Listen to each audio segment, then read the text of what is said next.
Hello, this is a little introduction to the improvisation videos which you'll also find on this channel.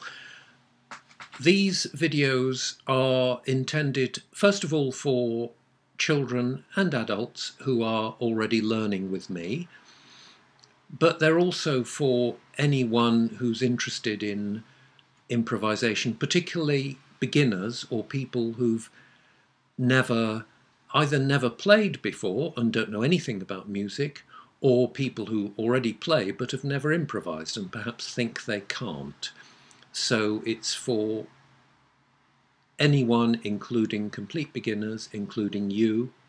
If you're a parent of a child who's learning with me, you might like to try some of these yourself as well as helping your child with them. Now, before we get on to the music, I just wanted to say a few words, first of all, about why improvise? Well, I think there are three reasons. First of all, it's fun and enjoyable. I find that most children really enjoy it. Not all, but I would say at least 4 out of 5. Many adults enjoy it too, and some adults would really like to do it but feel rather inhibited because they're adults. That's something that I hope this method, if you want to call it that, might help deal with. So that's one reason. Second reason is obviously it's creative. You're making something new which might turn out to be really artistically worthwhile. Then again, of course, it might not. It might be complete rubbish.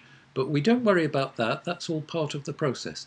The third reason is it can be instructive and educational. So, for instance, certainly in the approach I'm trying to take here, by doing the improvisation, you can learn about music theory, ear training, keys, scales, rhythms, and in the method that we're using, which is essentially doing it in a duet, it's also good practice playing with somebody else. So those are all good reasons to do improvising.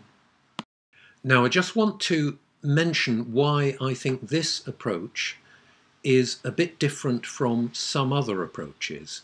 I'm not claiming that my approach is unique, but if you go to a big music shop, you will find plenty of books about improvising.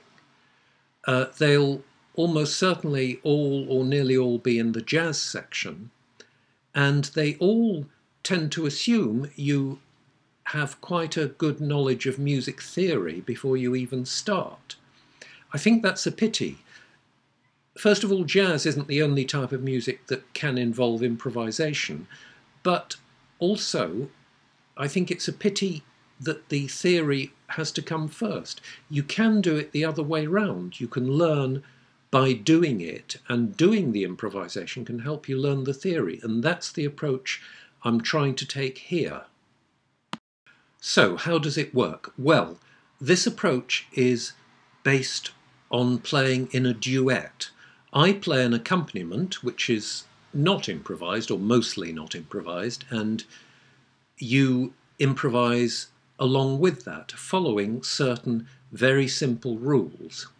You don't need to know anything about music theory to start with. So, for instance, the first couple of improvisations, the rule is simply play the black keys only. So as long as you can tell the difference between the black keys and the white keys, you can do it. Simple as that. As we go on, the rules get a bit more sophisticated and you start learning more about things like scales and keys. That's pretty much all I want to say in this video. In the next one, I'll be giving some tips and advice and talking about what might happen the first time you or the pupil tries improvising over my accompaniments. And then the subsequent videos will be the actual accompaniments. There's a series of them, and as I say, the rules get a little bit more sophisticated as you go on. Please do also like my videos and subscribe to my channel. That does help. Thank you.